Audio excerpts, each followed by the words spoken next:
left the valley.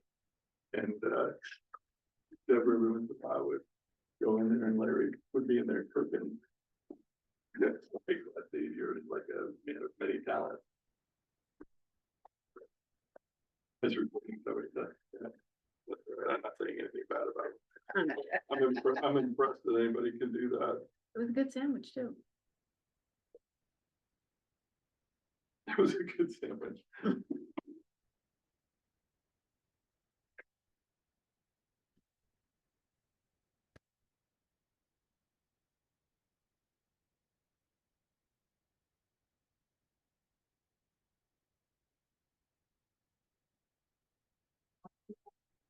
It's pretty good.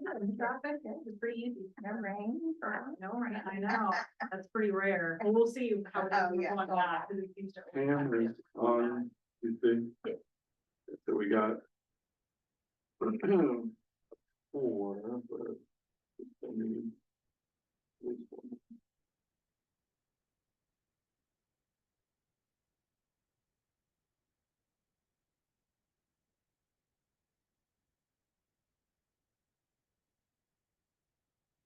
I mean, if you could put there, if you want to start, and we can just do non-voting things. Sure. You could do that. Skip the roll call? Yeah, skip the roll call. Members? Yeah, I guess so. Yeah. And then we can just do that later. Welcome and introductions. Welcome, everybody. We'll call the meeting to order. April 24th, meeting of the Tourist Development Council Market Committee meeting. Welcome, everybody. I'm Tom Hermanson. Nice to meet you. We'll go around the room. I'm Peter Cranes. I'm the Executive Director of the Space Coast Office of Tourism, also known as the Tourism Development Office. And I'm Laura Beatty, the Marketing Director. Heather Lewis with Brown Johns. Christina Bourne, City of Palm Bay, PIO. And Chelsea De Silva, marketing assistant. Deborah Webster, TDO. Rebecca Essick, Anbar. Danielle Cosme, also Anbar. Well, online, I think we have Pam. Can you hear us? Are you muted, unmuted? She dropped. Oh, okay. Maybe she'll be back. You can't even keep them on. The remote people. Somebody's, is that somebody that joined? That's someone from our staff. Okay. Yeah. All right. So then I think the next step would be go down to number 2, Mr. Chair. If you want us to start talking about that, we Yeah. can. Okay. So we'll keep it informal since it's a small group today. And really this is because it's our first meeting. This is really a good setup meeting for the next meeting, which is, I think, is going to be really important for us to get some feedback from you guys on what should be included in the marketing plan. You know, typically we write the marketing plan over the summer, and then bring it back here for approval in July. Then it goes to the TDC in July, and then it'll go to the board in August. But I thought it'd be good just, you know, and you guys have been on before, so and Pam has been on before, so you guys kind of know what the process is, you know what's in it. I just wanted to highlight a few things and then talk a little bit about what's happened this year, some of the things that we've added, some of the things that we've done this year. And Laura too can talk a little bit about some of the other things that we're doing. I wanted to cover some social media stuff, what's going on with that, and then our PR, which I think is a huge component of our marketing, and we don't talk about it enough. We don't talk about it a lot in comparison to the advertising, because the advertising is the spend, but the PR stuff is equally impactful without the spend, so it's kind of a good piece. But I just thought what I would mention, and I'm just going to page through this very quickly, but you know, we had put in back in 23-24, we had put 27 million in the budget last year, and because we had hit 25.5 million the year before. What ended up happening, and it's not on the slide because this is an old slide from the, you know, from last year's marketing plan is we ended up at 25.25. So we actually ended up a little bit below the year before, but still, it's still a good number. We cracked 25 million. So that's pretty impressive over 2 years. And if you look back, 5-6 years ago, we were like at 16 million. So we did hit a good number, but we didn't hit the budgeted number. So again, this year we put in 27 million. I again don't think we will hit 27 million. I will be happy if we hit 25.5 to 26. Based on what I'm seeing, we have had 5 months of reporting. 4 of those months we were up, and then in February we were down 7%. So we're a little bit of resistance there, which makes me nervous because spring is getting to spring and into the summer months. Those are your bigger months of TDT, and March being the biggest. So we'll get March in a couple of weeks. That will really be telltale. If we are flat or up, then I will feel very good. If we're a little bit down, I'll be okay. But if we're down, more than the 6 or 7% that we were in February, that's going to be a problem. And we're probably not going to hit our numbers as we get into the summer. So that's just a little bit of the number side of it. I'm going to skip past all the budget stuff because that'll all be updated and be new for the next plan. I will note that we did do a visitor study last year, which was using 2023 data. We're not going to redo it because, really, you only need to do those things like every 3-4 years. And we wanted to wait enough. Hey, that's okay. We wanted to wait far enough past COVID, so that we were getting good data. So we did. We waited until we collected the data in 23. We reported on it in 24. It's still going to be. I think it'll be good data for the next couple of years. So I don't think we need to redo that piece of work. Just as a sidebar, a little interesting thing that we are working on is we were asked by a few people out of the space industry, what does space do for tourism? And so we collected in the visitor study, we're just at the very beginning of the plan. We're just kind of doing a real quick recap on it. For in the study, we asked people what was the primary purpose of your trip or primary reason you visited. And so we have a pretty large group of people that said, I came for a launch, or I came to go to Kennedy Space Center or whatever. So we pulled them out. And we're analyzing the data right now, but we're basically going to do a subset of that study using just the space, I'll call them space people, the space monkeys.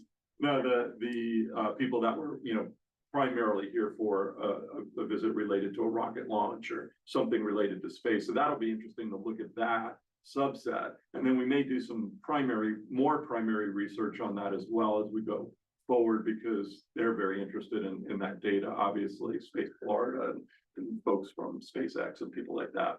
And then another piece of data that we did after this study was this looks at overnight visitors. We just did a piece of this that was day trippers. And that day tripper study is in your, right? It's in here, right? It's in your tourism journal. So the day tripper piece of that study is in this journal from this year, and the overnight piece is in last year's. Right. Yep, and we have copies of those. If you need them. Okay, yeah. So I think we've got some, I think we've got some good understanding of visitors, both overnights, day trippers. We'll have some stuff on space. We're actually doing a sports survey now, so we're collecting data now. That won't be ready probably till the fall, so we won't have it for this budget, but sports is always a big piece of the package, and so we're trying to understand that again. We had done some previous work on that. We had when we had the back during COVID, we had the Junior Olympics were here, and so we did a lot of research around that, and so we had some good data on that. But it's about time to update it, 4 or 5 years later. So we're ready to update that. So anyway, so we'll have some good data, I think, for this plan. But I think, just for you guys to be thinking about what questions do we need to answer in the next plan, right? So that what are the questions we should be seeking and asking, and if there's any research that we can do very quickly, we will try to do it or search for secondary sources. You know, there's always other ways to find research. I think, and I will throw one out, which I think is consumer sentiment. I think consumer sentiment is going down the toilet, frankly, right now. It's really not good. And so that does affect tourism. It affects travel. It affects how much people are of discretionary income they're going to spend, you know, and so I think we need to keep looking at that, and we'll talk about that in a second, but that's just the kind of data that I think we need to look for, and so we're looking for obviously the committee, but anybody else that has any ideas about, you know, wouldn't it be neat to know this piece of information or whatever? Let's get that now so Deborah can start working on that and have it ready so that we can incorporate it as we start writing the plan and building out the plan. Timing on the update for the visitor study?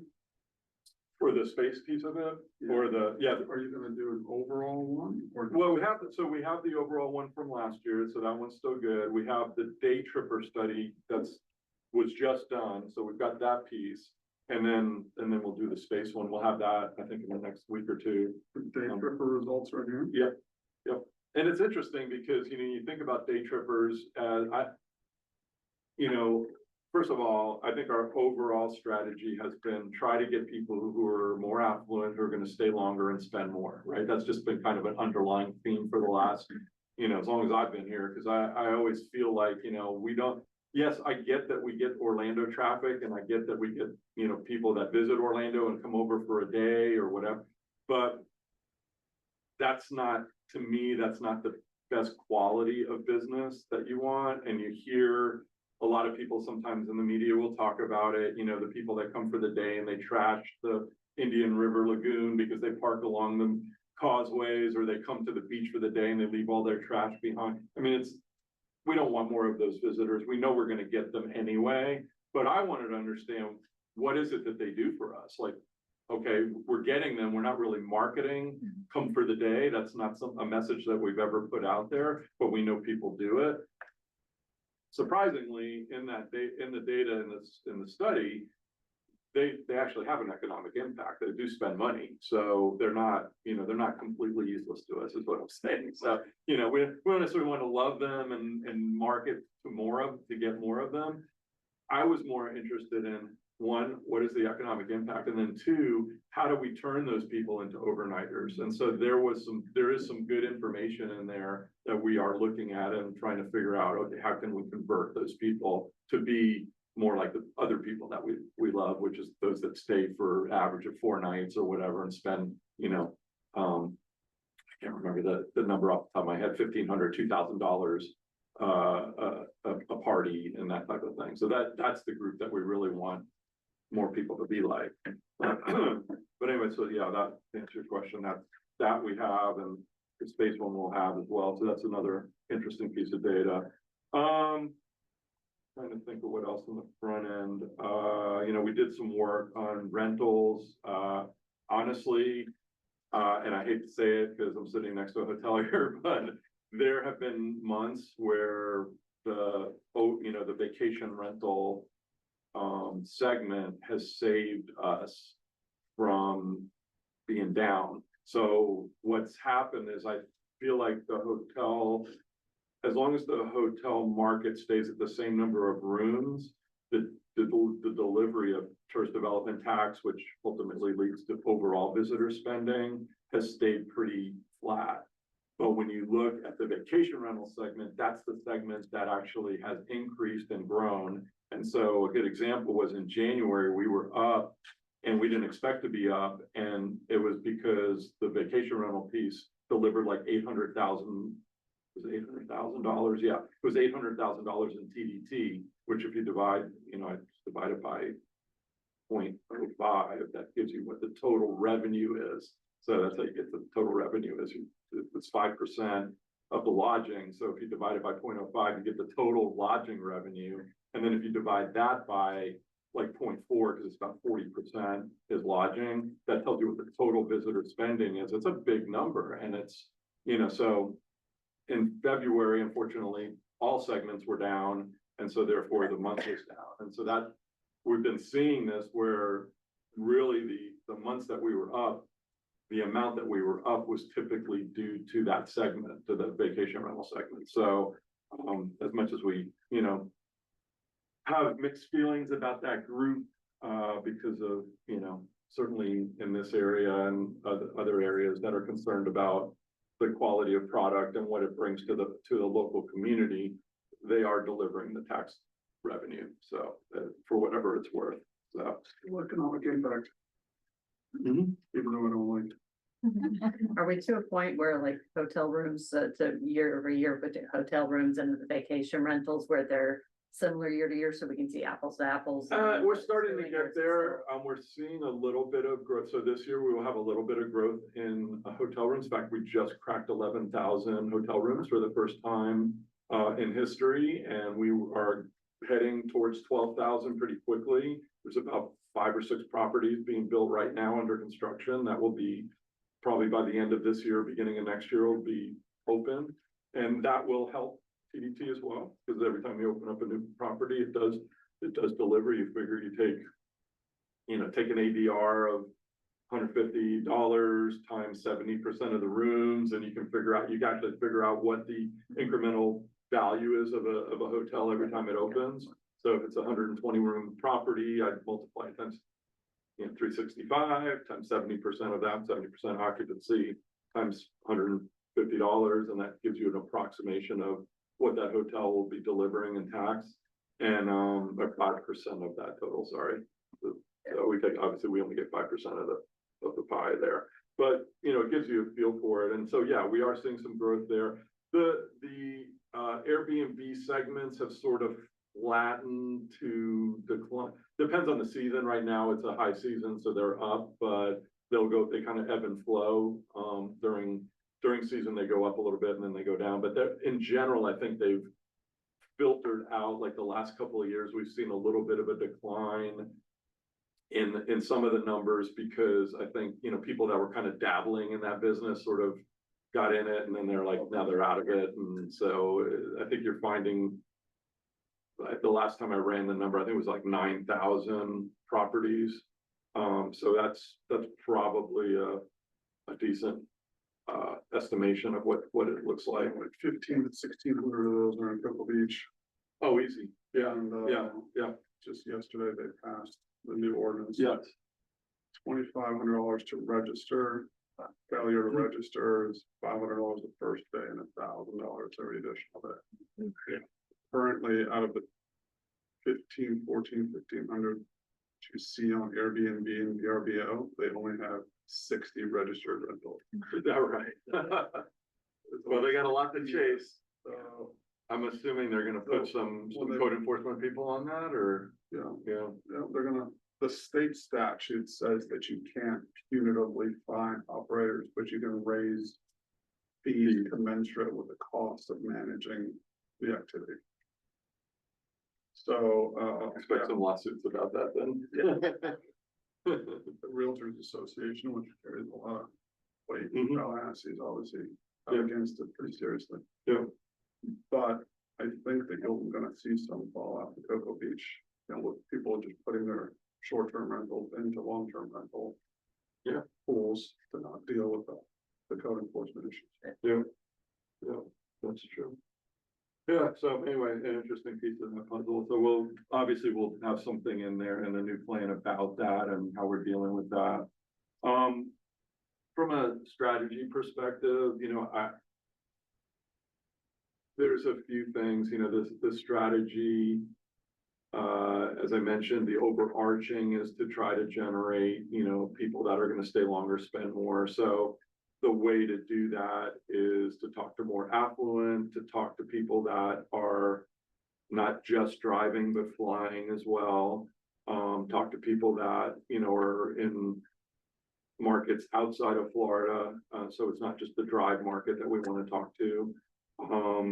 Although we don't want to forget the drive market, it's a good solid base for us, but we want to make sure we're getting enough of those people from outside. And in the visitor study, it was really pretty interesting because about 50% fly, and probably about, I think it was 55 or 60%, were from Florida, and then 45 were from outside of Florida. So there was still a very good number of people from outside the state that are coming here. And so we just need to talk to more of them, try to get more of those lookalikes to come down. And so I think that's still in there, but there's nuances and other ways that, we need to probably go after that traffic. And one of the things we're talking about right now, just because we don't know where we're going from the economy perspective, there's a lot of uncertainty, from what's happening in Washington and things like that, is should we start to incorporate some messaging that's more about affordability, more about, we are, if you are looking for that summer, starting with summer, which is our next season, if you're looking for that summer vacation, rather than go to a Miami or a Lauderdale or a Sarasota that has a higher cost, higher ADRs, higher, cost in general, or in Orlando where you're paying, not only hotel costs, but to go to the attractions, which is very, very expensive. The new Universal product is, I think it's 120 a day.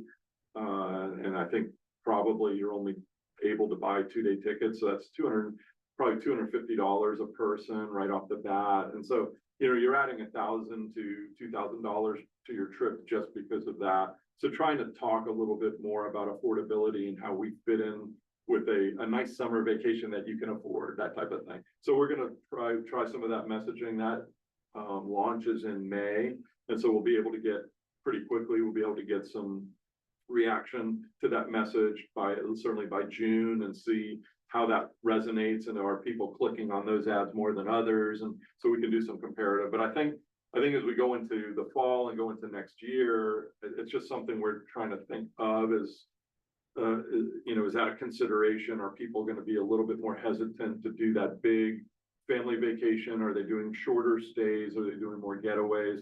So that will all, I think, impact more messaging. Another, just as to be aware, our agency contract is up this year. So we'll be doing an RFQ to open up, it's been 5 years, so we have to do that through our purchasing requirements. So that is a process that'll be happening. Laura's leading that. Tom's actually on the committee to review. It'll be Laura, Tom, and Jim Liesenfeld, who is going to be the interim county manager. So I don't know if he's going to step off of that or not. We'll have to find out from him if he's okay to stay on it or not, but he's going to have his hands full. But Frank Abate is retiring next month, and so he's stepping up for that role until they select a new county manager. So we'll see if he's the third person or if it's somebody else. If not him, it most likely would be Don Walker, who's the director of communications for the county. So okay, so that's that.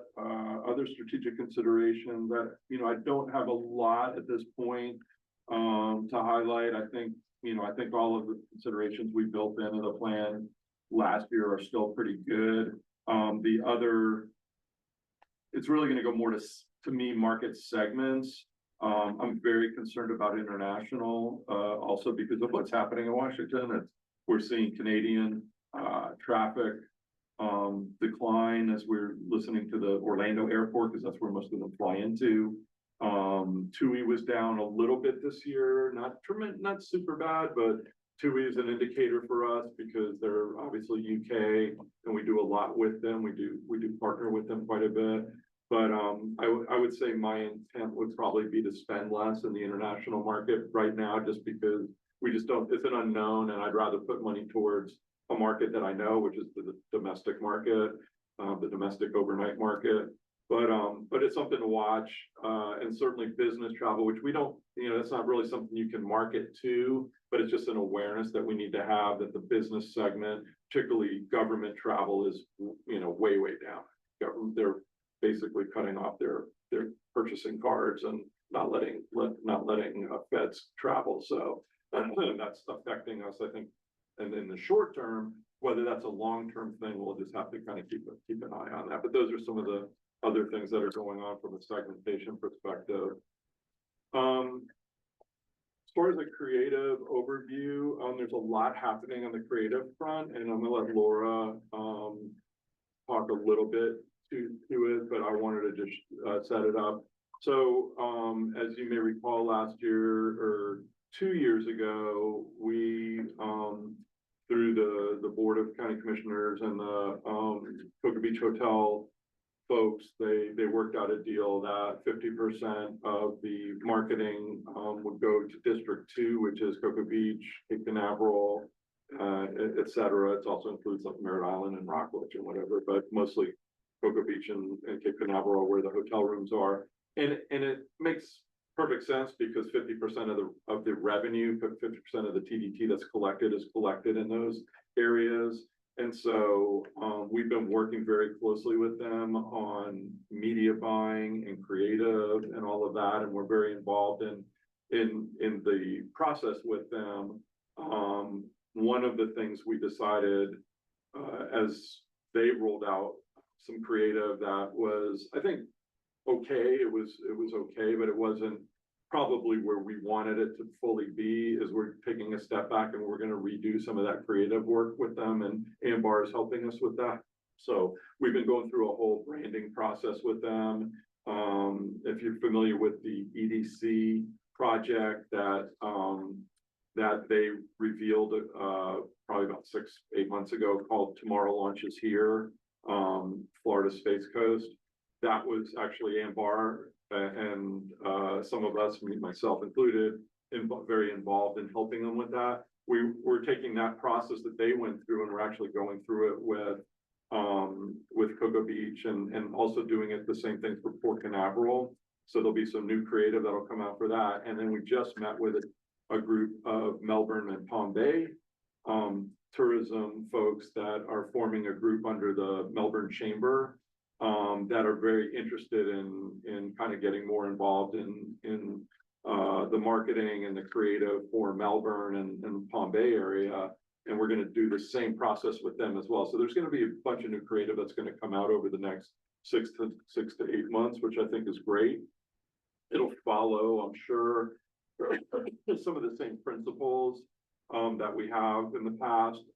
Space Coast will be a major underpinning of that. So whatever lead, if it's Cocoa Beach or if it's Melbourne, or whatever the lead is in the ad, it'll always be on Florida Space Coast, so that we have that continuity and we tie the county together. And frankly, with what the EDC is doing and other organizations are looking at doing with the name Space Coast, that's just going to help everybody. So we're kind of trying to lead that charge a little bit to make sure that Space Coast is still front and center. And of course, space is critical to who we are, and it's a major point of differentiation for us when you compare us to other beach destinations. So that's kind of the thought process there is to stick with that, but try to freshen it up and get some new creative out. So that's coming along.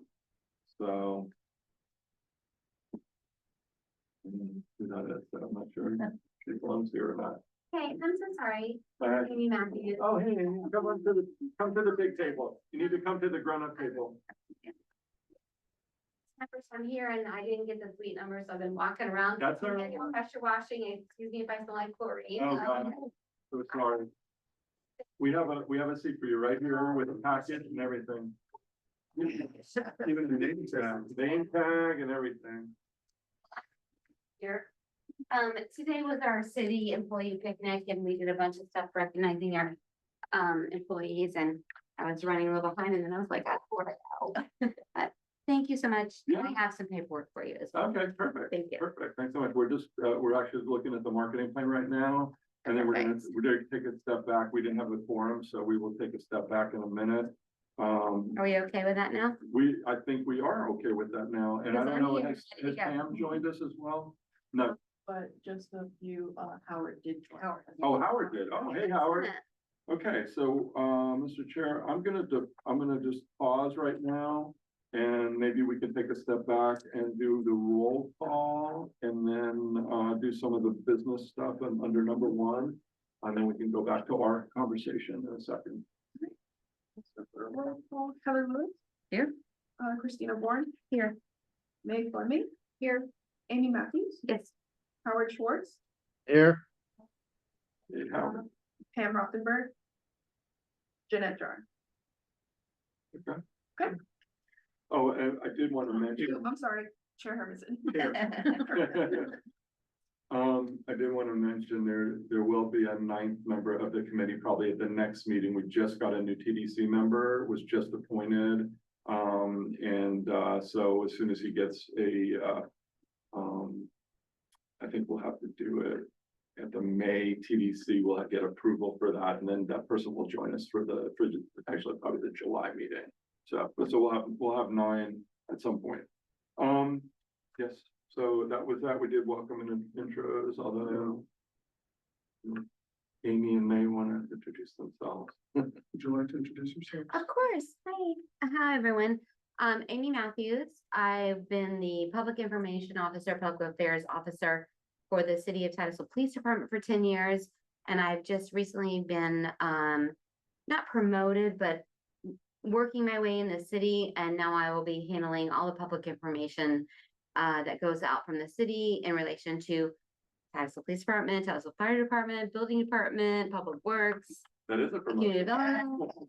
It's all me. I'm the girl on the road. I'm the show. So I'm excited to be here, and I love what you guys are doing. I've been tracking it, and our mayor, he has encouraged me to be an active member of this group, and I'm excited to do that. Thank you so much. My name's Faith Fleming. I have a dual life. I am going to real estate school slowly. I want to be a realtor, but I'm not a realtor at this time. I am a procurement administrative assistant for Arnott air suspension products. And I'm very happy to be here as I continue my dual life. And this is your second year on the committee. Yes, Yeah, yes. very good. Okay. Tom Hermanson, hotel operator here in Cottle Beach. Been involved with the TDC for way too long. Way too long. Yeah, it's important work. And do you all know each other already? I don't think so. I'm Heather Lewis, Marketing Director for Ron Johns. Christina Born, PIO for City of Pompey. I get your emails all the time, Christina. Thank you. You're fantastic. And so myself and Laura and Deborah and Chelsea all work for the Tourism Development Office. Okay. And Danielle and Rebecca are with our agency and bar. So housekeeping item. We have to declare whether or not anybody here had a conflict with any of the items on the agenda. The answer is normally no. All right, hearing none. Approval of the marketing minutes for the last meeting.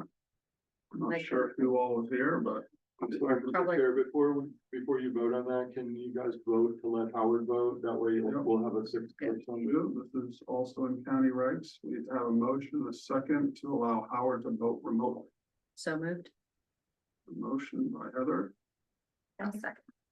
second from May. All those in favor say aye. Hi. Any opposed? Hearing none. You got your voting card, Howard. So I'll make a motion to approve the minutes. we have a motion to approve the minutes. A second, Second.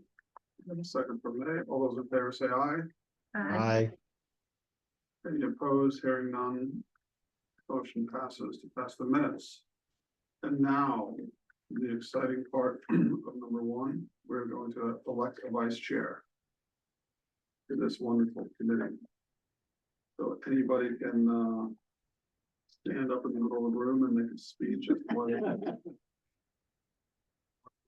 Nominate somebody else, or they can nominate themselves. It's a pretty casual thing. Or you could do what the beach committee did and nominate one of the people that weren't here. You can do that as well.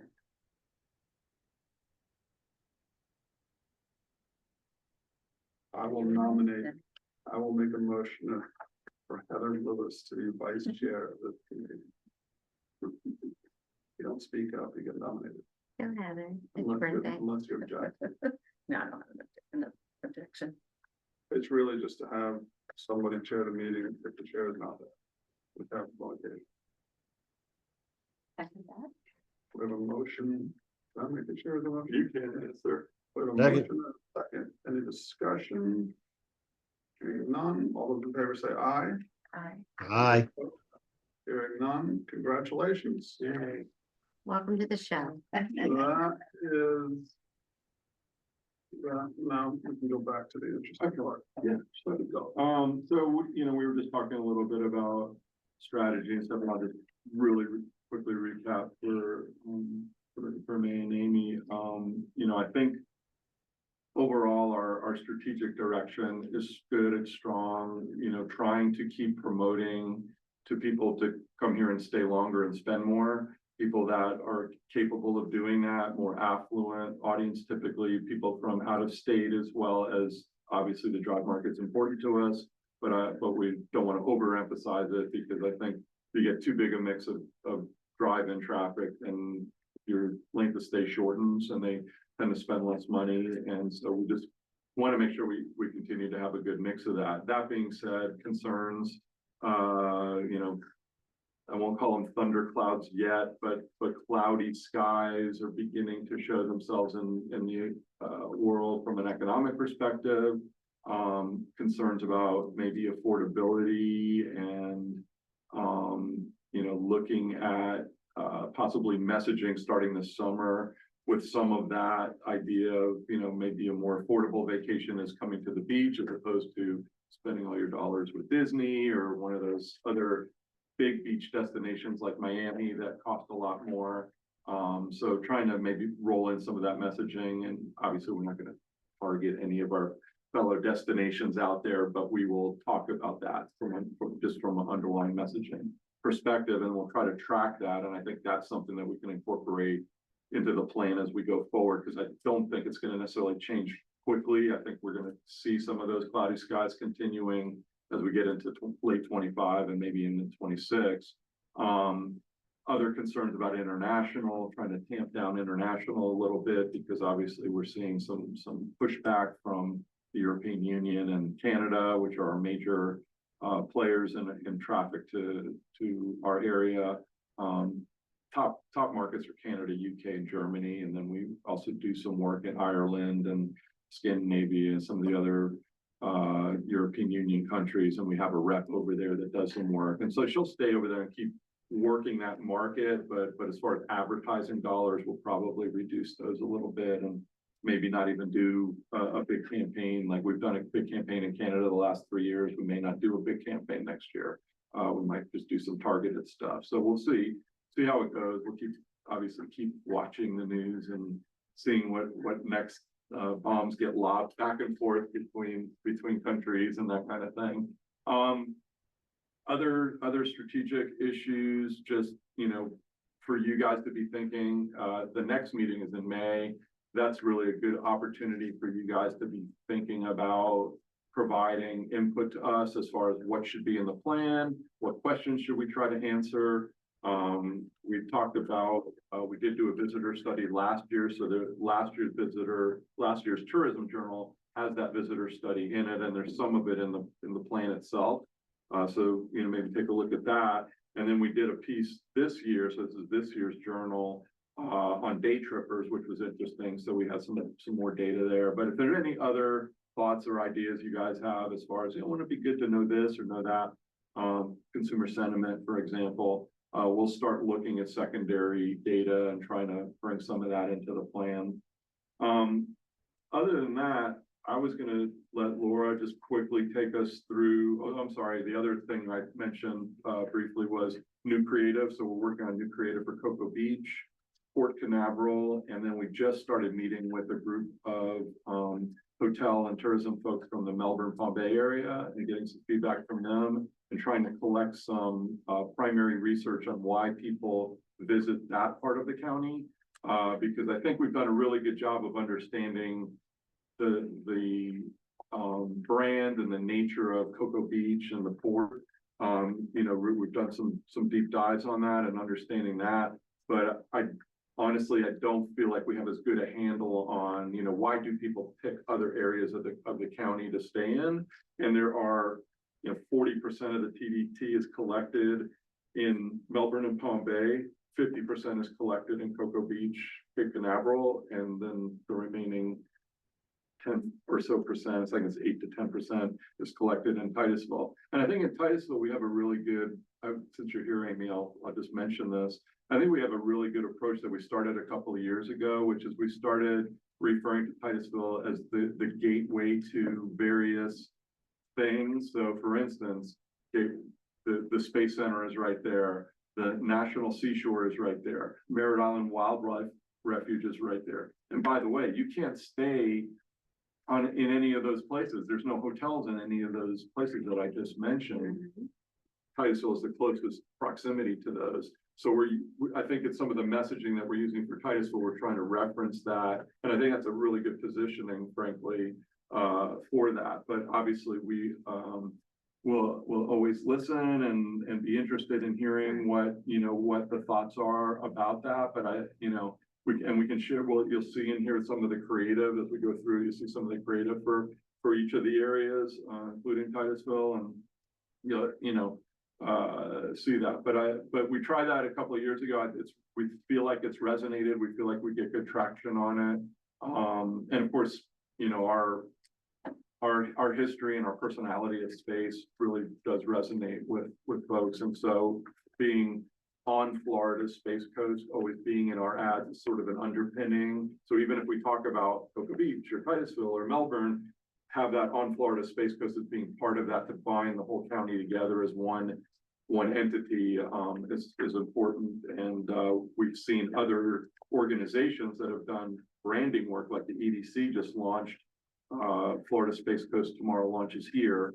That program, and it actually was done by our agency, and that has gained some traction within the county, and they're beginning to look at how to market that. Obviously, their purpose of targeting is to try to draw business into the county, as well as workers, so workforce initiative.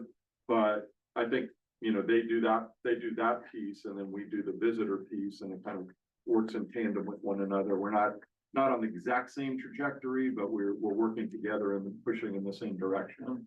So that's at least the creative oversight. And then Laura, I'm gonna let you get into some of the nitty gritty of some of that. Yeah, so we'll start with billboards, but this is a good example of how we're using the Florida Space Coast wordmark. And you'll see that's consistent throughout all of this campaign, which is our municipality. And I'm sorry to interrupt, but do you have maps of where all these billboards are at right now? I do. Do you have current ones? I do. So, yeah. Okay. But they're not, So sorry. I would say they're mostly not in the county. Okay, so we have at the corner of the north, the south, and the west side of the county coming into the county, we have boards that say welcome to the Space Coast, and then have all the municipalities' names on it. Okay. But most of these and most of our advertising is done outside of the county, with the whole purpose of trying to draw people in from outside the area. So most of these boards are up and down 95 as you're coming north from Georgia, starting in Georgia, all the way south as you're coming from I-75, coming in south, coming onto the turnpike. And then as you're coming from South Florida up, you'll see some boards there. So that's kind of those corridors, coming to our area. I'm sorry. Laura, Yeah. go ahead. No, I'll wait to that's hear the fine. end of your presentation. No, and no, have no, it's questions fine. after that Anytime end. you have a question. What you're gonna see a lot of Cocoa Beach billboards. I'm gonna go through these really quickly because most of you have seen these multiple times. But a couple of things to point out, we do have extensions on these boards, so they're a little more attention getting than, just a routine rectangular board. An awful lot of Cocoa Beach, as we mentioned, because that was what the Cocoa Beach Hotel Association requested when we were working with them on it. And are these flat signboards or they're digital signboards? These are static flat. Okay. Yeah, that I will say there's positive and negative. Sorry, I'm the one who handles the billboards, so billboards are my thing. I've been doing A lot billboards. of questions. I've been involved in billboards since the 80s, so I have big thoughts on billboards. Live Lamar or? I have I'm just saying as Oh, a okay. media I'm buy, sorry. Okay. in media buying, I've bought Or billboards. Clear Channel, oh, so. Yeah, I've bought billboards from everybody, you name them, yeah, those two companies as well as many others. In Orlando, so I worked for Attractions in Orlando for a number of years, and I worked for Visit Orlando for 16 years, so I've done a lot of billboard buying in my life. But my feeling is static boards with spectaculars or things coming off the board, out of the board, lighting up, doing things. We have a board on I-4 with a rocket Okay, on it, you know, those types of things are what get attention. The digital boards, I just don't warm up to. I know they're bright, but they only last for 7 or 8 seconds and then they rotate. And so, you know, I like owning the board. I like being there 100% of the time and working with the Cocoa Beach folks who are kind of partners in our media buying for the Cocoa Beach portion of our media. They feel very similarly to it. So this kind of board with something coming off the top of it, you know, those are the types of boards to that get the notice. The visually spectacular instead of the digital. I'm gonna flip through these pretty quickly. Variety.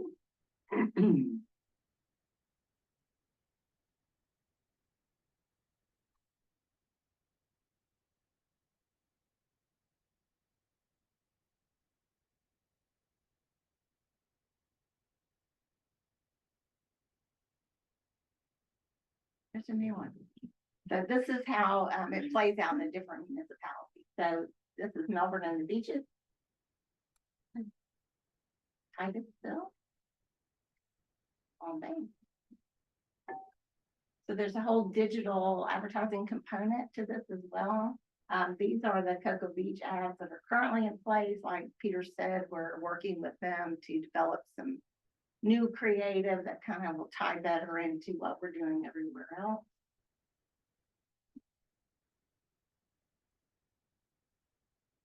Melbourne. I just saw the giraffes. Melbourne, are you showing the zoo? Yes. And that was our intent, was to try to differentiate each of the locales so we could highlight, you know, those unique features that might drive somebody to decide to stay there. I'm a zoo fan. Yeah. Yeah, and you know, one of the things we're talking with a group of folks in the Melbourne Palm Bay area that are in the tourism world and trying to do some research to find more about what drives traffic to that area of the county. And, you know, I believe it's the zoo, I believe it's turtle nesting, I believe it's, you know, a lot of different things. So we're trying to get a even better handle on that, and we'll be ending up doing some more creative for them as well. Absolutely. About you might say about the zoo, our zoo, Brevard Zoo. You can go to Disney all day long. You can go to the Animal Kingdom, but you never get a chance to feed a giraffe at Animal Kingdom. Yeah. You never get a chance to feed a sloth at Animal Kingdom. You never get this close to animals, and people pay a premium just to see it from far away. So this is one of the bonuses we have in our county. The zoo is fantabulous, and it's also nonprofit. So they're not a money-making machine. I love Disney. I worked for Disney for years, but they're not taking any money to make a profit. So, yeah, love the zoo. Camping. Yep, love it. Then we move into Titusville. One thing I didn't point out is we try to include rocket launches everywhere we can because you can see them up and down the coast. And that, as we know, is a big draw. It's for our the premier guests, but- place to watch rocket launch. There's no question.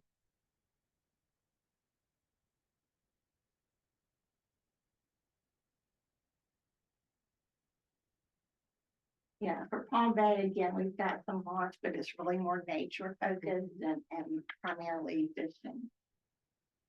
Yeah, on the fishing front, we actually have a couple of fishing influencers, JT Penny and Bob Dance. I was going to say Yeah, Bill Dance. It is built. Bill Dance. But yeah, there's a Bob Dance in Orlando, car dealer. Bill Dance.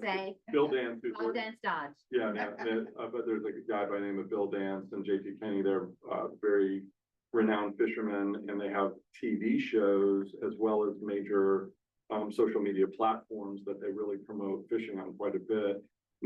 they don't just talk about Palm Bay. Palm Bay is obviously a very big freshwater fishing area.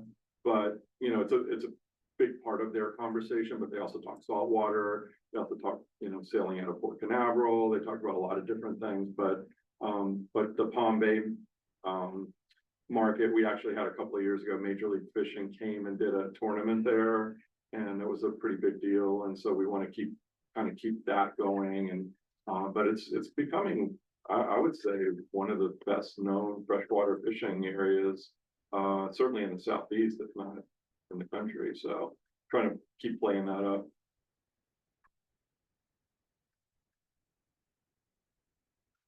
This is our award-winning TV spot. I have to say award-winning every time or I get in trouble. And I don't think this is. Yeah, Is it on the- as you go past our little entranceway on the left there, we have a whole little trophy case, and we won Best of Show at last year's Governor's Conference. And we won some awards, is that HSMAI? Award certificate. So yeah, the Hotel Sales and Marketing Association gave us some awards and stuff. Yeah, this campaign and the TV spot, but the whole campaign has won quite a bit, and it's been kind of fun. Can this play? Or is that just? Is it Uh, locked? Is it embedded? Yeah. How about this? 10 seconds and counting. 9, 8, ignition sequence start. 7, T-minus 6, 5, all engines running. 4, 3, 2, 1. Liftoff. We have a liftoff. First saw that. I got goosebumps just now. So, yeah, it was very good. Very, very good. So, but where is this running? I have not seen this before. So it does not run because you live in Brevard County, right? So we target people from, you know, all over Tampa, Miami, North Carolina, Georgia. It runs in New York and Philly and Chicago. So in our major markets, but we block it so it doesn't run, the media doesn't run here in the county as much as we can. Sometimes stuff bleeds through and then I'll get a phone call, why are we advertising it? No, Because we're supposed to be advertising outside the county, so that's, real quick. So are we a nonprofit?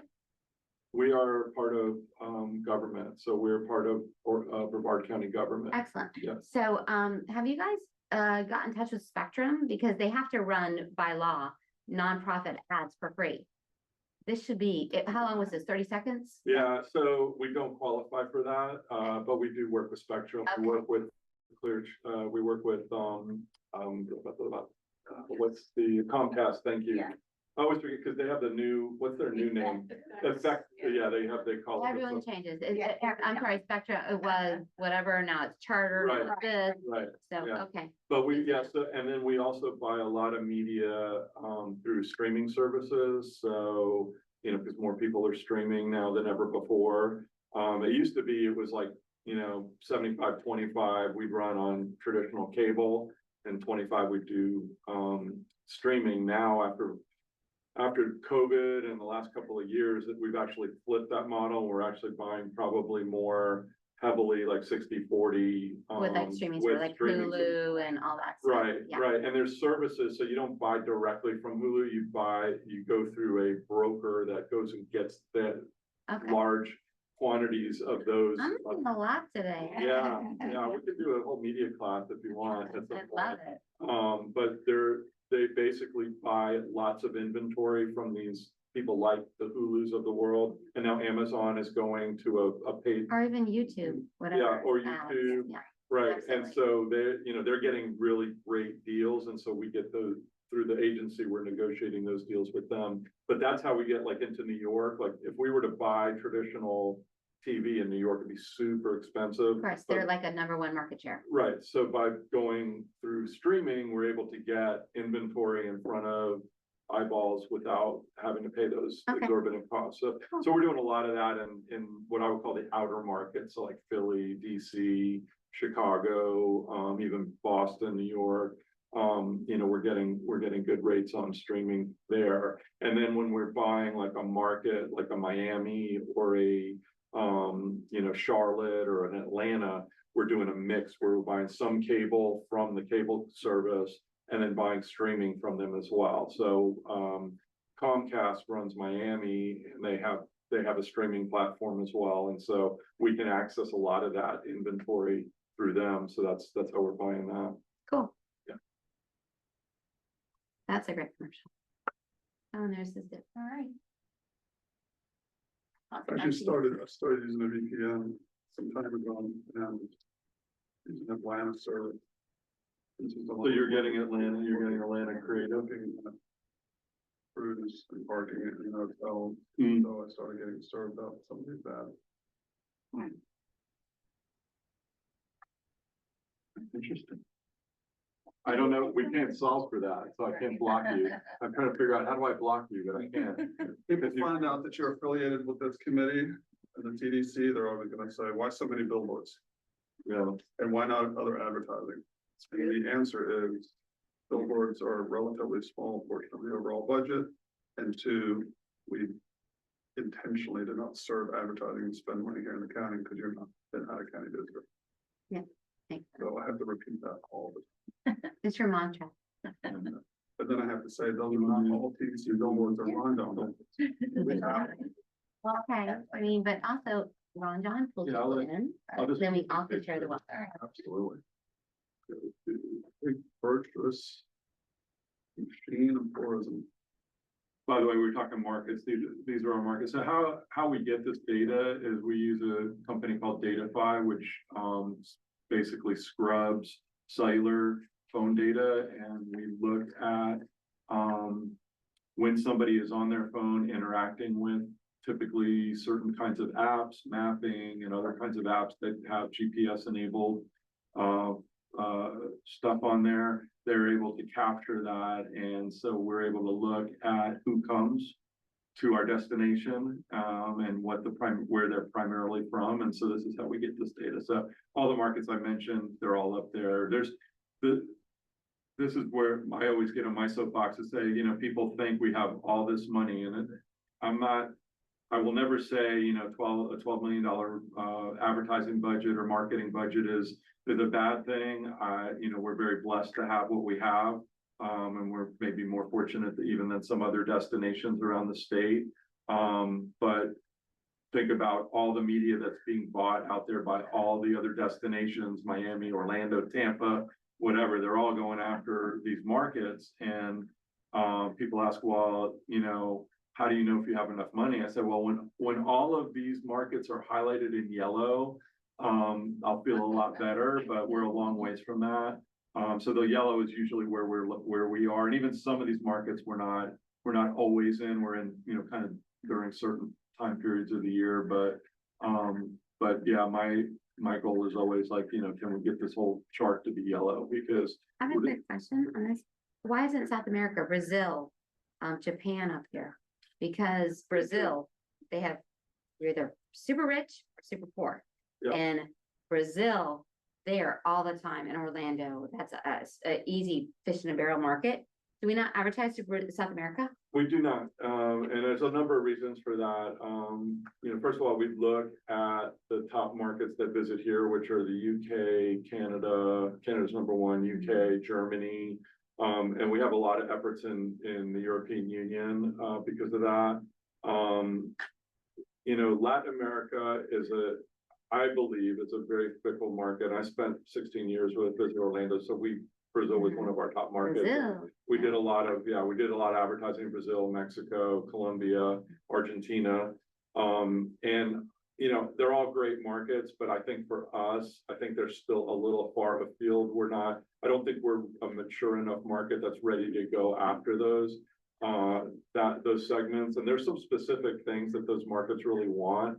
And I don't think we deliver on those. And I could go into a whole diatribe about international marketing. I spent a long time, a lot of my career in international, and I don't think it's the best market for us. I don't think they spend the way that these other markets do. They don't stay as long. They're here to come to Disney. That's why they come to Orlando. They're not interested in beach. They have beach back where they live. What about the cruise lines though? Like we're the #1 cruise line destination in the world. And I was also looking too, so what's your demographic on Canada, UK and Germany? Is it senior citizens, snowbirds coming down, or is No. it, No, families it's- coming down to spend money? It's family coming to spend money, and that's who we're going after is, we're going after the family segment primarily. And, of course, with the UK, TUI flies right into Melbourne, and our goal there is to try to keep a percentage of those people here. Only about 15% of the people that fly in stay here. They're the same way. They're getting buses to go to Disney. But we're trying to grow that, and we've been doing that. We've been growing it over the last couple of years.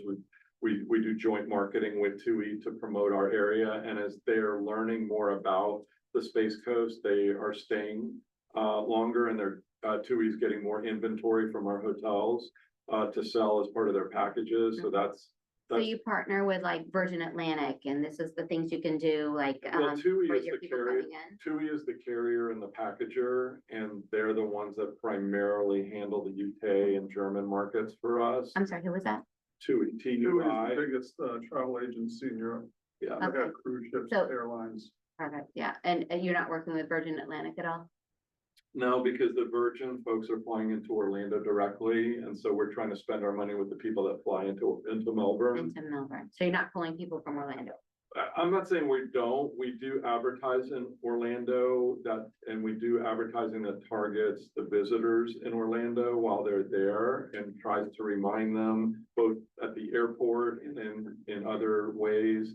If they don't come this time, next time they come back, come here. So do we have marketing in MCO, We do. like on the billboards do. or the things? Yeah, in the baggage claim, we have, Baggage claim, okay. yeah, It's chart's pretty telling. Historically, visitors to Florida, it ebbs and flows a little bit, but it's about 92% domestic, 4% Canadian, and 4% rest of world. So with limited marketing funds, you obviously want to hit the areas Like where you. Canada, that's what you're saying. Not necessarily. You can see we get as many visitors from Atlanta as we do from the country of Canada. Oh, yeah, I see. And So you're so- talking like domestic, the Atlanta, New York. And so to your question about Brazil and Europe, stuff like that, the TEC historically has had agents that do trade shows and similar, but. yeah, really wanna agent spend- training, you things wanna- like that, You yeah. wanna spend the money where it's gonna have the greatest potential impact. And the buying, on a sort of per impression basis in Atlanta, it's gonna be a lot less than it's gonna be in Rio de Janeiro or London or Paris. Yeah, and one of the things that we also do with international is we work with Visit Florida and Brand USA, which are basically the TDCs of the state and the country. And we always try to leverage our marketing with them, or in the case of TUI, they match our dollars. So when we put in, 250,000, they put in 250,000 of media. So it becomes $1 million or $500,000 worth of media, for an investment of 250. And so trying to find partners like that internationally. So it's not all us.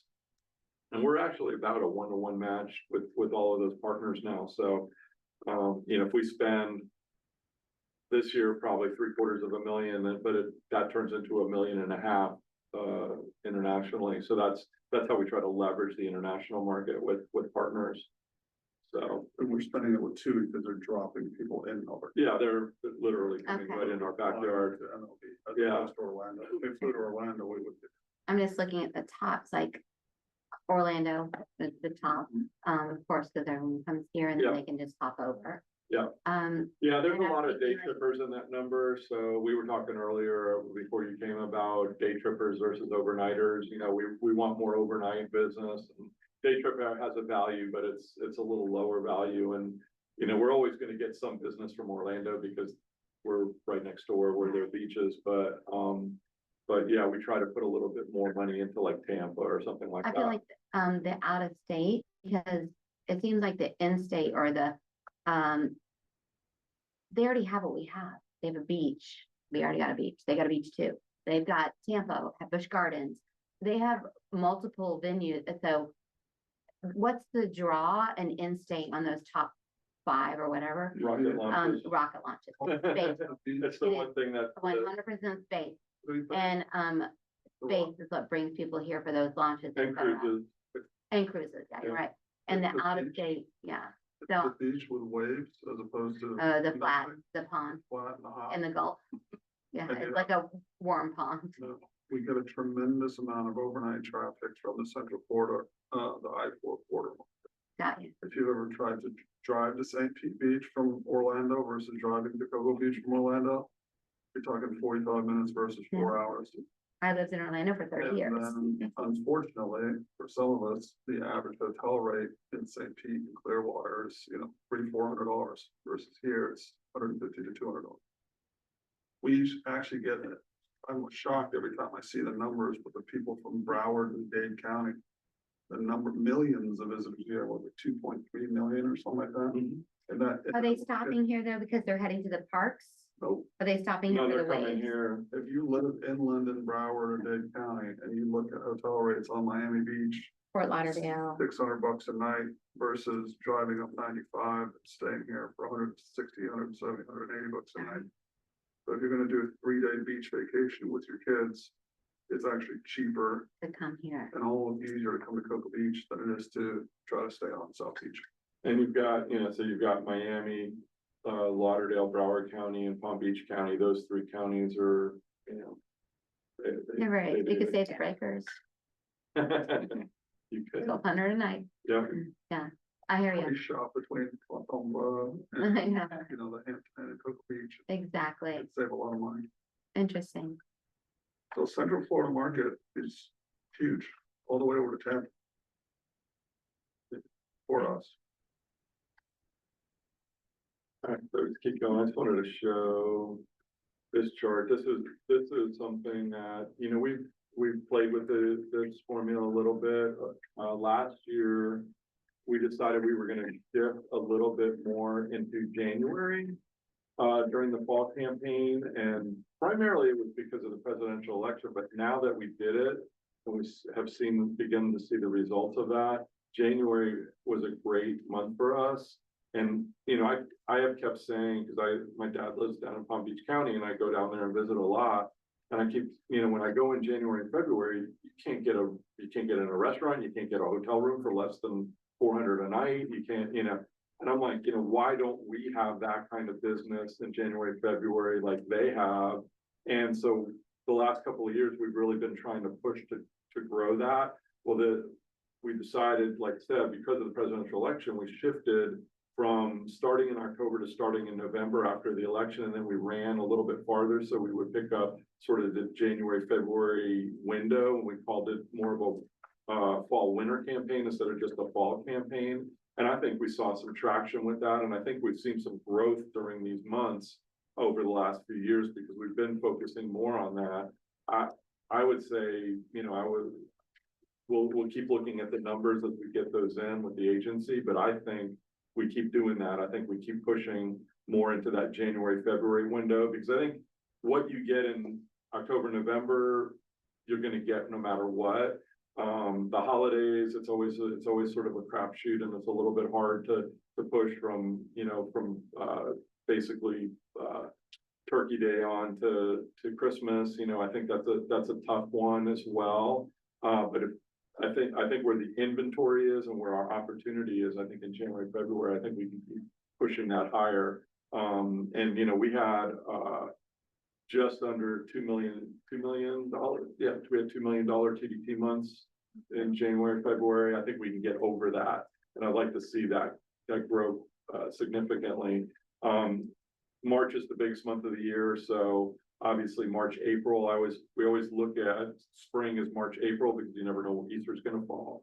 I kind of wonder, like, Julie Braga, who's on our TDC, she runs a hotel in Melbourne. She said she felt like this was like one of the worst Easters she'd ever had. And I was like, I was wondering because this was about as late as Easter has been in a long time. It was like third Sunday of April. And I was wondering if there would be some advantage, because in the past, when we've had Easter fall in April, it's helped extend the spring break season, but it was so late. I'm just wondering if it just wasn't able to take advantage of that opportunity of people being off, like school periods being off and whatever. So we'll have to look. We'll look at March, April this year and we'll compare it to March, April of last year. But nevertheless, I mean, spring break is a huge opportunity for us. And so that's another big seasonal campaign. And then of course the summer, which, we'll start in May, marketing for June, July, August, and keep that going. And then usually what happens is we have any money available or remaining, we'll do a late kind of pre go back to school kind of messaging for the September window, but September is our lowest month of the year. And evidenced by the little billboard that my team made for me that says September will always suck. It's always the lowest month of the year. And inevitably, I always get calls from people. Labor Day. Yeah, it is, but it's always the lowest month of the year, and I always get calls from people in September. Why is September so bad? I don't understand. Well, if you look back at the last 200 Septembers over the last 200 years, it's always been bad. So I have my little sign that I take a picture of and I send to them. September will But it always could be different. We could change. We've there. grown, let me put it this way, we have grown September, so it hasn't sucked as much, but it's still, it's still the 12th out of 12 months, so. So we don't do a lot of marketing during that window, but anyhow. I'm not gonna, just for the sake of time, I'm not gonna go through a lot, you guys can read, some of you have seen this already, but if you haven't, I just say, take a look at it. I wanted to let Laura talk a little bit about our earned and owned, because that's something we don't talk about enough, and there's so much opportunity with that. And we did this training session with some of the Melbourne folks wanted to learn more about how to interact with us, and we want to do more of this across the county. And to the degree that you could help us, like in Titusville, to do some of this with the hoteliers, et cetera. How do you engage with us? How do you work with us from a owned media perspective? We've got some great social media channels, and we did some training for them a couple of weeks ago, and I think it went really well, but there weren't a lot of people there, so we'd like to grow that. So we talked about taking the show on the road, so to speak, and doing some training down in Melbourne, but we'd also be willing to go to Titusville and do some training there. But what do we have? How do you interact with it? And then on the PR side, I mean, that's just a huge opportunity for us, and we're happy with our agency there. But we are also at the point where we've hit our 5-year mark with them, so we're going to be RFPing that piece of business later in the year. So Laura, why don't you talk a little bit? So you should have a one sheet here this is actually the end of year results for last year, for our owned and earned media. You can see the major numbers there, but one thing that I wanted to point out is that for this year and moving forward, rather than focusing on our social media followers, we're going to be looking at engagement. It just gives us a better picture of who's seeing our social effort and reacting. So I can tell you for right now, like for year to date this year, we've already had 344,000 interactions with our social. So, and we're only, halfway through the year. So that's all going very well. Also, you'll see our launch app downloads listed there. That's something we've been continuing to push. It's getting more and more popular. So currently for this year, at this point, we're at 251,000 for this year. So Of what? Lunch? On the launch. of that. So it's not 136, it's, That's last year's final number. so 251, right? Mhm. 251,000. Okay, Correct. okay. That's good. Total, yeah. What is the total, That's the total. for a year? Oh, or is 251 is the total? Yeah. January to December, or is it, No, it's January from to now. since we launched the app. So and when was that launched? we did a rebrand and reworked it year before last. So 2023-ish? Yeah, Okay. All right, so you got 251K and since 2023-ish, and then 136 this last year. yes. Gotcha. It's a great app, you know, Mhm. I'm gonna download It it. is. When I leave here, I'm gonna download everything. 251,001. We got it. Really well done. Actually, I use Yeah. it. There's so many launches now, it's impossible. All right. Exactly, Yeah. because they changed like on a dime. I just hear it, I live in Titusville, I live in Cocoa actually, but North Titusville / Cocoa. I don't even know, sometimes I get the EOC, because I'm part of the EOC, it's going up, oh, turn outside, look at it, Right. and it's sometimes 3 a week. Right, Easily, 3 a week. 211. Yeah, the app is nice because it gives you a 24-hour notification and then a 5-minute Yeah, notification. So I you love can actually run out your back. And that's perfect for me Just in because time.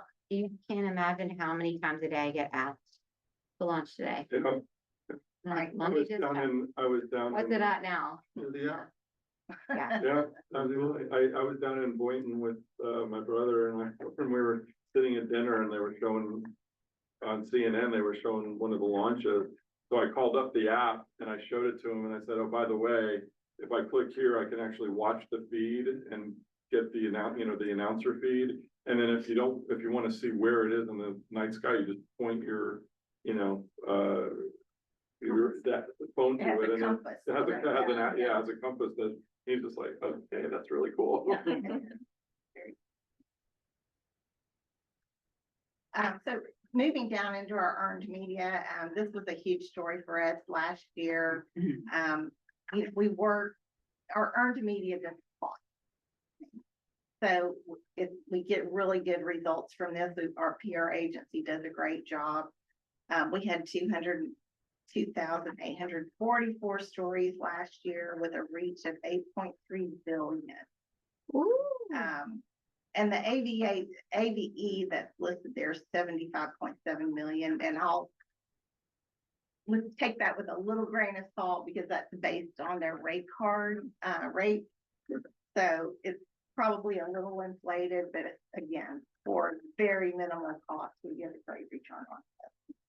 Yeah, I mean, the biggest costs we have are obviously the agency costs itself, but then, like if we do FAMs, if we have, if we bring media into town, we'll pay for them. Sometimes they won't take, anything like that, though, because of the media outlet that they're with. But sometimes we'll pay for their activities or their dinners or whatever, and for the cost of that to get stories placed in the media that we get coverage in, it's, Are you talking about national media, not local media, please? no, we don't. Yeah, I Local mean, they're- media is like, Like local with well, I look at it local, regional and national. So local is like more business to business type stories. So like West 2 comes out and does a story about TDT growth or something like that. Yeah, that's just part of the local so news. you pull Where that, I'm talking about like somebody from Miami coming up and doing a story about, travel on a tank full. And they'll be doing a story in their local media that we would cover and we would help them, facilitate, but our agency really deals a lot with more bigger national outlets, and we've been covered on, Good Morning America, we've been covered on, Evening News with Lester Holt, NBC, we've been covering a lot of national outlets. And then a lot of these stories, like something will pop up like Surfing Santas or a turtle release or something like that. That just gets picked up across, like we'll issue it across the AP, the Wire or something, and it'll just go viral. And it's, so those are the types of things that, we try to leverage as much as we can. And we look for unique stories. Obviously, they want something different, but I also call it the countdown model. So we're in the top 10 or the top 20 or the top 25 of so many different lists now because the agency's been really good about getting us incorporated in that. So we were in Condé Nast, which is a great outlet, a great media outlet for travel, listed us as one of the top 25 destinations for 2025 in the world. that's fantastic. And we're one of only 2 US destinations included in that list. Did you guys do a press release on that? Yes. We did, so we got that, and when we heard about it, we're like, okay, how do we leverage that? So then we ran a press release on it and we put it out on the PR Newswire, and it got picked up like twice as much, so it doubled the whole, yeah.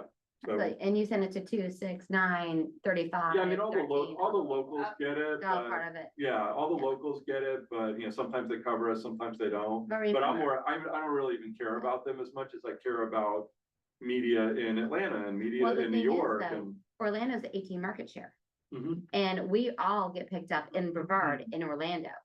Yes. So 18 market share means you're number 18 on the list of charging for your market, like for your commercials, et cetera. So Orlando, they'll send it to Virginia, New Right. York, all that stuff. Right. So you gotta really concentrate too on the local media because those other market shares, that other media outlets are starving for fun information. Right. That if you offer it up on a silver platter, they'll take that If we story and showed you the run. list of where that Yeah. ran, it's all those markets Yeah. and way more. I mean, that was one of those that it literally went viral once That's it hit the wire, fantastic, so. And that really speaks back to the relationships that our agency has Mhm. built with that. Fostering media, with the. Because a news lot of media. times they'll reach out to us. Oh, I so, get you know, text- We're pitching. and Exactly. putting I get out there. texts every day from Right. all 7. What's going on? We need a story. Right. What's going on? We need a story. And I would love to grab the story and go, hey, go with this. It gets Well, off me off. we'll put them you off on my our- back. We'll put you on our media list. and we'll make Absolutely. sure that you get all of that. We have contacts. I mean, they're all in my phone too. Yeah. They call me all the time. Oh, Some Today. stories I crazy want to day. talk to them about, some stories I don't want to Well, talk to them about. Comedian's your best friend and your worst enemy. That's We all know right. this. So when you have a missing child, they're your best friend. When you have like law enforcement malfeasance, they're your worst enemy.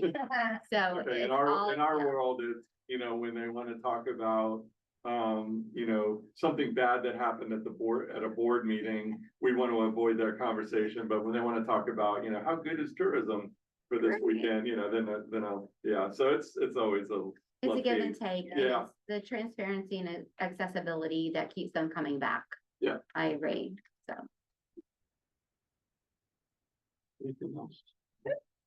It's like, All right, so I'm not, like I said, I'm not gonna go through the rest. I think maybe just from here, the homework assignment for you guys really is think about the marketplace, what's going on. You know, we do a lot of primary research.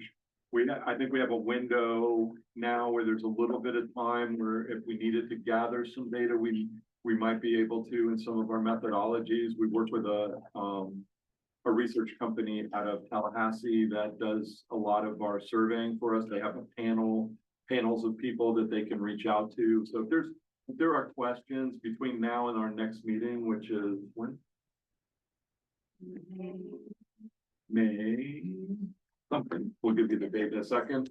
When between now and May, if you think of something, please email Laura or I so we can get on it, because I don't want to necessarily just wait till the May meeting to do any of that if we have to start working on research now. And then we have lots of secondary options. Visit Florida does a lot of research.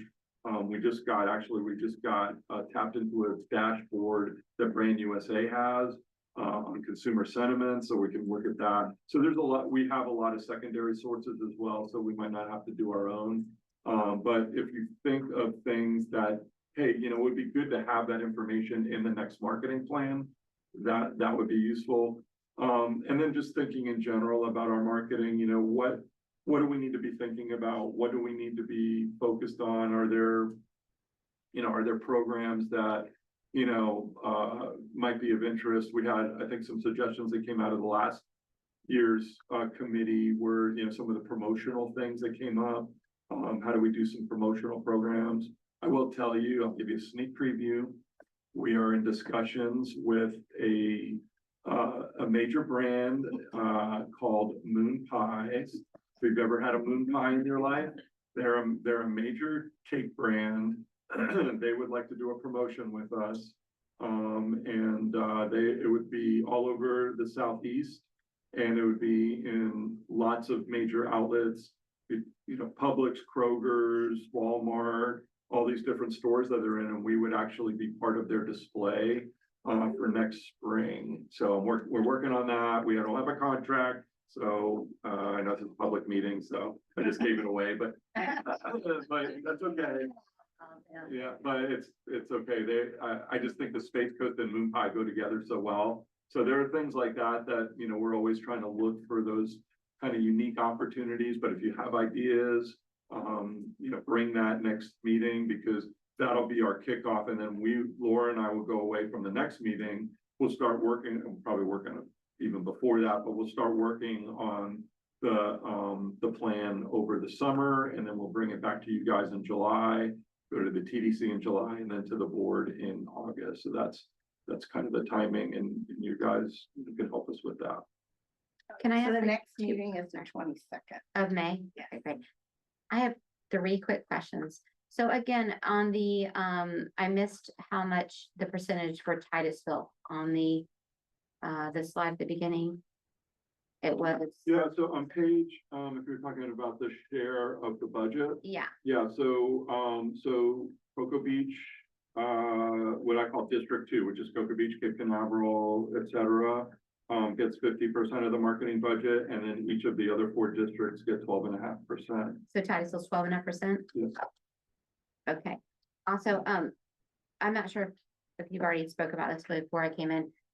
Congressman Byron Donald is pushing to get NASA headquarters to our county. So is there any way, we're just gonna track that, is what you're saying? We're gonna keep an eye on it, because that's huge. And Yeah, that's huge for our area. It's huge for all of our municipalities within Brevard County. Yeah. And I wanna make sure that we kind of like keep our eyes on that. Yeah, You know, And sometimes we're- we say stuff, I don't know if it's gonna happen or whatever, but I've been hearing a lot of rumbling about that, and if it does get here, that's fabulous. So Our we have a president really- does live here too, right. and Byron, you know, is one of our congressmen, Yeah. so, And we have a really good relationship with Space Florida, so Excellent. we work very closely with them. Obviously, their point on that, as well as is the EDC, and we're part of the EDC. I'm on the board. We're very engaged with their programming. But yeah, it's interesting. That was one of the media calls I didn't take last week, because they all wanted to know what is the impact on tourism but you that don't a know. NASA headquarters would It's too have. premature. I think where I see the value is the PR value of just the name of NASA headquarters being here. We already have the infrastructure, we're already launching the rockets, we already have Kennedy Space Center Visitor Complex. Howard Schwartz, who's with KSC, is on the phone, he's on the committee, so Yeah. he's their head of marketing. So we already have that, but just having that name recognition of, oh, NASA headquarters is now there, I think that'll be Absolutely. a great PR Not story. only does it bring business into our city, residents in our city, you know, building up, you know, all of the economy. I just want to make sure that we're, I'll keep in track of that. It's important. Yeah. With Westgate, did you guys do a thing for Mr. Siegel? That's a great question. We did not. And, I knew, the Seagulls over and Me went up in too. Orlando, and, worked with them a lot through Visit Orlando, but, we did not do any kind of memoriam. So we still have that opportunity. There's a window of opportunity where we could do It might be something. prudent to do that, considering he has one of the premier resorts in Cocoa Beach. And, a founder of Right, a lot of, right. the tourism and the draw and, you know, in the timeshare industry, et You know cetera. how we did one in our newsletter for, Ray now, who used to be with the airlines. Maybe we do something like that. I'll do that. All right, we'll talk to Okay. Melissa, see if we can't get back. And so for Thank you for Titus. bringing that up. It hit my radar when I saw it in the news, and it kind of dropped off, because we've got a few little things going on in Tallahassee right now. Just a That few. got a little crazy this week, so I kind of forgot about it, but yeah. So, and then part of my job, I've been working really, I've only been 90 days as the city PIO, but I was 10 years at the police department and then the FEMA PIO as well. But, my job, and we wonder why Titusville is not immersed with a lot of good stuff. And people coming in, but, our SEO is terrible. I've gone through it several times. It's like the worst place to be, blah, blah, blah. So to change that search engine optimization, that's my job. So the more good news we can put out, it's gonna build to the top of that list and supersede all the negativity. So I wanna make sure, so when people Google, where should I stay? Titusville comes up and like, ugh, bad reviews or the bad look. So my job is to change that.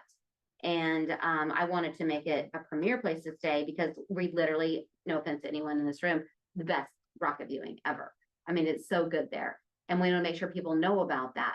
So it's my job to boost our SEO and make sure that when people Google us, they want to go to Brevard, Titusville, et cetera.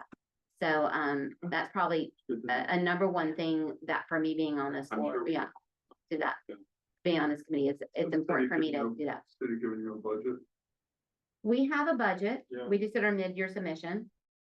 And I have some things that are Who's going your on. economic development person? What's his name? Brad Parrish, Brad, yeah, he reached out to me and he's he fantastic. caught me at a super busy time and I wasn't able, he wanted to have, I guess, a group of leaders in the county. Talk to him a little bit about what you're talking about, which Yeah. is doing some economic development, but also just, promotion. And I didn't get a chance to be part of that, but yeah, I'm happy to connect with him at some point. Fantastic. I'll set it up for you. I appreciate you, Peter. For sure, back to you. Great. Public comment. Any public comment? Glad to be here. All that good reporting, looking forward to the next meeting. So May 22nd, right? May 22nd. Yeah. You know where it is, hopefully It's a good Howard, thing. Howard and Pam will be able to come. By the way, Pam, the group I was talking about, that's sort of the Melbourne Pompey group. Pam Rothenberger's on the committee, is leading that charge. And so it'll be good for her to come because she can talk a little bit more about what their interests and concerns are, similar to what Amy was saying. I'm sure they have their own unique challenges in their area that they want us to try to help with. We're happy to try to help what we can. And this is gorgeous. So where can I get more? Right. That young lady over there will help you. I love it. I have several copies. Come on. Oh, you're so sweet. Thank you. It's More actually than that. There's a bunch of great data. Thanks for your donation. I refer to it a few times in conversation lately. And if, I mean, this was the 10th issue. 10th issue. Yeah, so, it's a little bit of a milestone, but it started quite a while ago when Deborah joined the team before even I was involved. And, there are even in past, going back like 3, 4, 5 years, there's studies that were done about certain events or certain things. So if you say, I wonder if we ever have what, ask Deborah or I, because some of our old tourism journals have a lot of really interesting old data from older things that went on here. And It'd be cool to have like a publication, historical publication, link, PDFs of those on the website. we have, Well, actually, there's a digital version of all of these in one place, and we have that, but yes, we could put that in, we put it in the newsletter, but I think we can put it in other places where people can Yeah. gain access. And I have In hard fact, I was copies gonna of almost meet of for you them. to talk to Booker about creating a research page on our B2B site. We're just launching a new business to business website that's gonna address meeting planners, travel professionals, media, our sports commission, our film commission, and I think we need a research page, so. that- Focus all that Yeah. content, it would Yeah, we have all the issues are work there. wonders for your SEO. It's on the list. Okay, And I have one more quick question. I'm so sorry. So if I want to do a submission for this, who do I send like information to? You? You're my girl. Got it. We got this. So, yeah, I don't think I see anything Titusville in here. So we need a representative to send great information to you well, to, we just get in there. started, we had the first editorial meeting for next year's, it's an annual, so we had our first editorial meeting, so yes, your timing is perfect. all right. I appreciate y'all, all my questions. I'm new. Sorry. That's okay. Anything to report? Anybody? We usually go around the horn. Anything that wasn't discussed that you'd like to share? I've shared enough. Otherwise, very nice to meet you, look forward to working with you.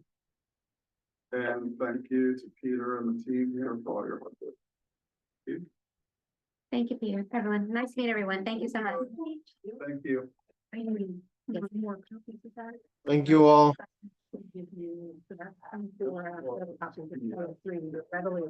Yeah, so, I would love to put. this in Yes, so many the, good places. yeah. For people to grab and go, like, Yeah, so, yeah. you know,